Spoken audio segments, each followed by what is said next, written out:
The realm celebrated when Baelor at last regained the Iron Throne. Yet Baelor's interests remained firmly on the Seven, and his first new edicts must have caused consternation among those who had been used to Aegon III's sober rule, Darion's benign neglect, and Viserys' shrewd stewardship. Having been wed in 160 AC to his sister Dana, the king proceeded to convince the High Septon to dissolve the marriage. It was contracted before he was king, he argued, and had never been consummated. After the union was dissolved, Baelor went further by placing Dana and her younger sisters, Rhaena and Elena, into their own court of beauty within the Red Keep, in what came to be called the Maidenvault. Hey everyone, Crowfood's daughter here, and if you've clicked this video, you have reached the Disputed Lands. Today, I'm back again to give you a peep into something that I've noticed. As promised, I have come to you with a video regarding Baelor the Blessed, and have found some things that will cause you to question the motivations for locking his sisters away. Was it piety? Or could it have been something else? The answer might surprise you. Now let's get started. So, has anyone given more thought into Baelor the Blessed? I'll admit, prior to this examination, I really hadn't. You see, Baelor the Blessed was a Targaryen king, and known for his piety. Not only was he a king, but Baelor's spiritual devotion was so great that after ascending the Iron Throne, he also became a Septon. He's remembered as a holy man, praised for his charity, and for forging a peace with Dorne. Yet despite these things, he is often seen as a zealot and a fool who carried out edicts that were viewed as bizarre and unnecessary. It seems like your pretty straightforward mix of religion and Targaryen madness, right? Well, I would say yes. However, there was one line in the series that had caught my attention. As a young boy, the Prince of Dragonstone was bookish to a fault. He was reading so early that men said Queen Rhaegar must have swallowed some books and a candle whilst he was in her womb. Rhaegar took no interest in the play of other children. The maesters were awed by his wits, but his father's knights would jest sourly that Baelor the Blessed had been born again, until one day Prince Rhaegar found something in his scrolls that changed him. No one knows what it might have been, only that the boy suddenly appeared early one morning in the yard as the knights were donning their steel. He walked up to Sir Willem Darry, the master-at-arms, and said, "I will require a sword and armor. It seems I must be a warrior." So this quote is interesting. You see, the author is placing a comparison between both Rhaegar and Baelor the Blessed when mentioning that Rhaegar was bookish to a fault. And this statement quickly moves on to discuss the scrolls that changed him, while providing insight into a very significant turning point in Rhaegar's life, when Rhaegar realized that he could be the fabled prince that was promised. It was a prince that was promised, not a princess. Rhaegar, I thought. The smoke was from the fire that devoured Summerhall on the day of his birth, the salt from the tears shed for those who died. He shared my belief when he was young. So, after pondering this comparison made between the two characters, it made me wonder, if Baelor and Rhaegar were equally bookish, and they had access to the same resources, could it be possible Baelor had also read the same scrolls Rhaegar had? Well, let's take a look at a few of the things Baelor is said to have done, because as I mentioned previously, there were several edicts during his reign which were viewed as very bizarre and unnecessary. For example, King Baelor convinced the High Septon to annul his unconsummated marriage to his sister Dana after he ascended to the Iron Throne. And after doing so, Baelor then imprisoned all three of his sisters inside the Maidenvault in order to preserve their innocence and shield them from the lusts of men. Baelor also decreed prostitution to be outlawed in King's Landing and expelled all the sex workers along with their children, which was heavily protested. He granted tax exemptions to lords who ensured their daughters' virtue through the use of chastity belts. He attempted to replace messenger ravens with doves. And Baelor also rose an 8-year-old boy to the seat of High Septon after claiming to have seen the boy speaking with birds. He attempted to birth new dragons by praying over his dragon egg for half a year. And finally, he burned many writings, including all works penned by Septon Barth. So now, let's examine these things a little closer, specifically, imprisoning his sisters. It is said Baelor locked all 3 of his sisters away inside the Maidenvault in order to prevent them from tempting the lusts of men. Yet despite these efforts and this imprisonment, his sister and former wife Daemon Targaryen had escaped several times to have trysts with her cousin Aegon, who was already married at the time to his own sister wife Nerys. Now, when Daemon miraculously became pregnant, she gave birth to a son, Daemon Blackfyre, who would eventually rebel against the Iron Throne, resulting in strife and war for several generations. So, from what we know from this story, Baelor did not want his sisters to have sex, and he locked them away. Yet despite this, his sister Daemon becomes pregnant and gives birth to one of the greatest threats to the Targaryen dynasty. Seems pretty straightforward, right? Well, what is funny is that I realized I had heard a tale very much like Dana's in the past. And if it sounds familiar to you, you might be aware of the tale of Perseus. Perseus happens to be a Greek hero whose myth is already given a shout-out within the A Song of Ice and Fire storyline. So, as the story goes, Perseus slays a monstrous cursed woman named Medusa by using a reflective shield in order to get close enough to slay her. Now, our author has provided a little shout-out to this tale through his use of Serwyn of the Mirror Shield. He's an Age of Heroes legend who used a mirror shield in order to get close enough to slay his own monster, the dragon Urax. But before Perseus became a hero, he had to be born. And this is where it gets interesting. You see, Perseus' grandfather, King Acrisius, heard a prophecy that his daughter would become pregnant and give birth to a grandson who would one day kill him. So, to prevent this prophecy from coming true, King Acrisius locks his daughter away in a tower so that no men would ever find her. Yet, despite this imprisonment, good old horny Zeus comes to her in the form of a divine golden rain, and Perseus is conceived. And many years later, the prophecy is fulfilled. The name of Perseus' mother was Danae. In addition to the tale of Perseus, there is also a Celtic myth about a god named Baelor, which is almost a carbon copy to the tale of Perseus. You see, Baelor also hears a prophecy that his daughter would become pregnant and conceive a grandson who would one day kill him. So what does Baelor do? You guessed it, he locks her away. However, despite this imprisonment, like Zeus, a sneaky guy comes along and covertly finds his way to where she is kept, and she is miraculously found to be pregnant several months later. And after several years, this grandson also fulfills the prophecy. Do you see what we have here? What we have are 2 myths of a man hearing a prophecy and locking his daughter away so that they would not have sex. Yet even with these measures, the daughter still becomes impregnated, and this prophecy eventually becomes fulfilled. In one tale, it is Baelor locking his daughter away. In the other tale, we have Danae being imprisoned. Now, when we look at the story of Baelor the Blessed, we find we have a guy named Baelor imprisoning his sisters so they would not have sex.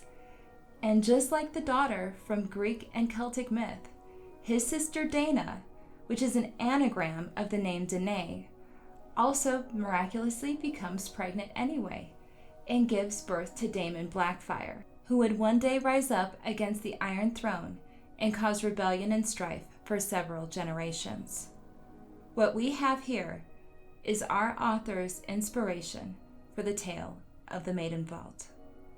So when doing an analysis using comparative mythology and folklore, it seems very possible that our writer is hinting at an alternative motivation that might not be out of piety, but rather prophecy.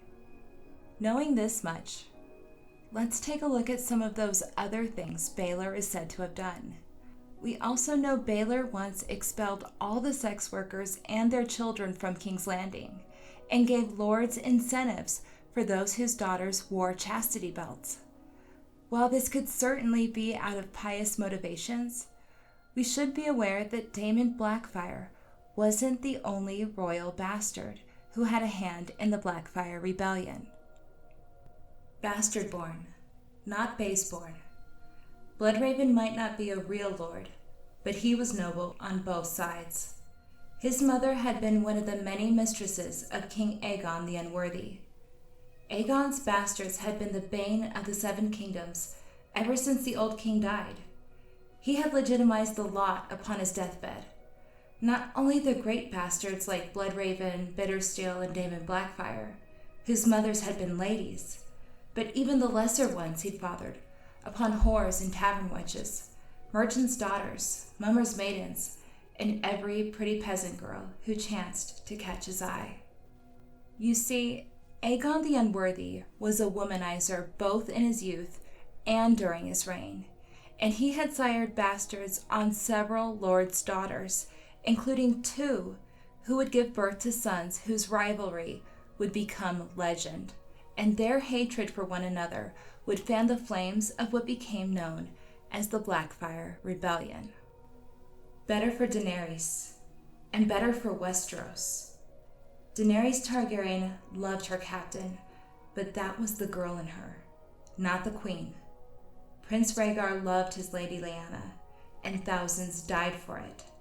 Daemon Blackfyre loved the first Daenerys, and rose in rebellion when denied her.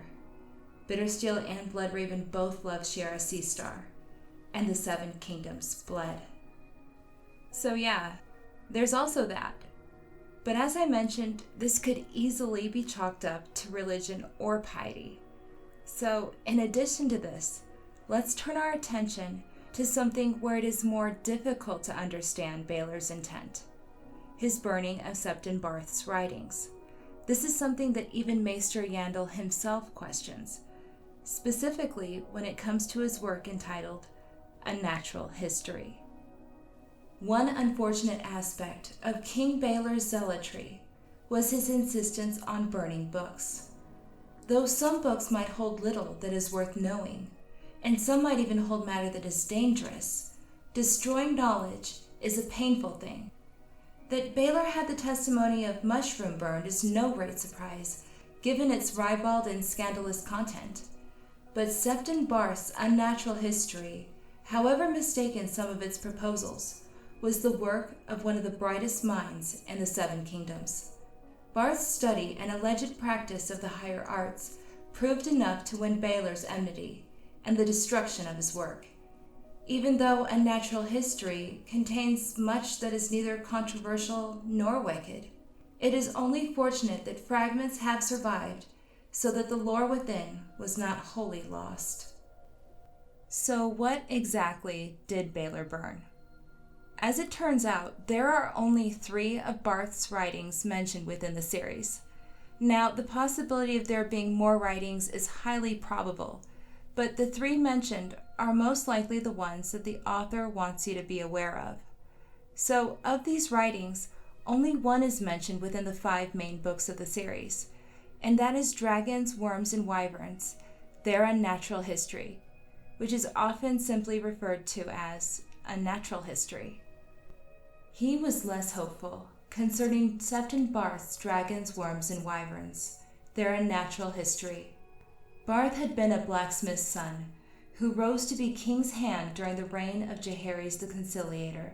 His enemies always claimed that he was more sorcerer than Septon. Baelor the Blessed had ordered all Barth's writings destroyed when he came to the Iron Throne. 10 years ago, Tyrion had read a fragment of unnatural history that had eluded the blessed Baelor. Now, the other two writings we know of are actually nameless and described as fragmentary works. One is on the nature of the seasons, and the other is on the doom of Valyria, which are only mentioned once in the World Book. However, Dragons, Worms, and Wyverns, better known as Unnatural History, is mentioned a total of 9 times within the canon, and possibly 10, as this is most likely the book Maester Aemon had asked Sam to read on his deathbed. He spoke of dreams, and never named the dreamer, of a glass candle that could not be lit, and eggs that would not hatch. He said the Sphinx was the riddle, not the riddler, whatever that meant. He asked Sam to read for him from a book by Septon Barth, whose writings had been burned during the reign of Baelor the Blessed. Once he woke up weeping. "The dragon must have 3 heads, he wailed, "but I am too old and frail to be one of them. I should be with her, showing her the way, but my body has betrayed me." Interestingly, the first King Jaehaerys also requested Unnatural History read to him on his deathbed. So, given the frequency of mentions Unnatural History has, as well as Maester Yandal's questioning of the destruction of this specific work, and the likeliness both King Jaehaerys and Maester Aemon had requested this read to them on their deathbed, well, this work is likely very important. So, I guess you're probably wondering what Septon Barth and his writings have to do with prophecy. Well, you see, Rhaegar wasn't the only one interested in prophecy during the Targaryen dynasty. Maester Aemon and the First Aerys are just a few examples, and Joe Magician has put out an entire video that reveals a Targaryen fixation on prophecy spanning several generations. You see, it's no coincidence that Jaehaerys II and his wife Shera decided on marrying their children to each other on advice from a woods witch. You see, they were also fixated on prophecy and the prince that was promised, just like Rhaegar. So where does Septon Barth fit into all of this? Well, George has given us a specific detail about Barth. One thing you might not have noticed is where the first Jaehaerys had met Septon Barth, and that would be the Red Keep's library. As for birth, the Dragon Kings oft chose hands from amongst their own blood, with results as various as Baelor Breakspear and Rhaegar the Cruel. Against this you have Septon Barth, the blacksmith's son the old king plucked from the Red Keep's library, who gave the realm 40 years of peace and plenty. Pylos smiled. "Read your history, Lord Davos. You will see that your doubts are groundless." Yes, Septon Barth was very bookish, and not only did he have access to the Red Keep library, but he was tasked with keeping and maintaining the books and scrolls within. There's more to this. In fact, there's a lot more. I don't normally leave you guys hanging, but we will be continuing this discussion. Join Joe Magician and myself on his channel, along with special guests Aziz from History of Westeros and Lucifer Means Lightbringer from the Mythical Astronomy podcast on Monday, July 30th at 7 p.m. Eastern for a special live stream dedicated to prophecy, dragon dreams, and the Targaryen dynasty. We will be discussing The Prince That Was Promised, Bloodraven, Unnatural History, Septon Barth, Targaryen Madness, and even Signs and Portents.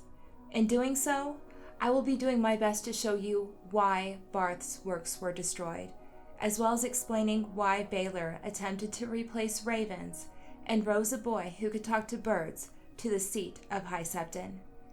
In the meantime, I will leave you with this. Why do you think a book on the subject of dragons, worms, and wyverns would include information on ravens, the children of the forest, and the act of skin changing? Though considered disreputable in this our present day, a fragment of Septon Barth's Unnatural History has proved a source of controversy in the halls of the Citadel. Claiming to have consulted with texts said to be preserved at Castle Black, Septon Barth put forth that the children of the forest could speak with ravens and could make them repeat their words. According to Barth, This higher mystery was taught to the first men by the children so that ravens could spread messages at a great distance. It was passed in degraded form down to the maesters today, who no longer know how to speak to the birds. It is true that our order understands the speech of ravens, but this means the basic purposes of their cawing and rasping, their signs of fear and anger, and the means by which they display their readiness to mate or their lack of health.